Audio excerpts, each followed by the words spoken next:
It's interesting what you said there about chattering during the set. I think a really good razor for this is like, is everything that you're saying during that set productive? Is it adding value?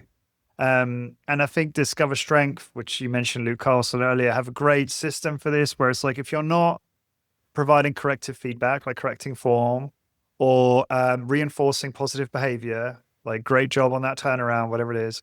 And then I guess the last thing would be providing like encouragement and motivation. Don't say anything. And what you often see in personal training is just people narrating the set, right? Kind of telling the client what they're already doing uh, and adding no real value, right? You could essentially put them on a video recorder and just have it balanced on the machine and play it to, and that would be like, well, although actually there is that funny thing about, I don't know how much you've dug into the supervision literature, but if you just have someone in the room or someone present, providing no personal training service, your performance will improve just because of that kind of, what do they call it? It's one of those like effects, but I forget what it is. It's a fancy name, but it's just that them being Right. present improves the performance, which is fascinating.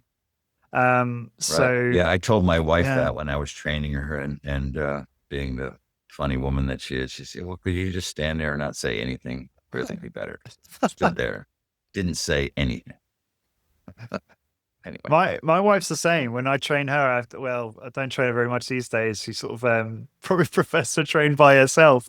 But like, yeah, she doesn't like any of the coaching techniques I would have used on 99% of other people. And I always remember many years ago, I was training at Keyser Training in London before it closed down. Unfortunately, it didn't work out there.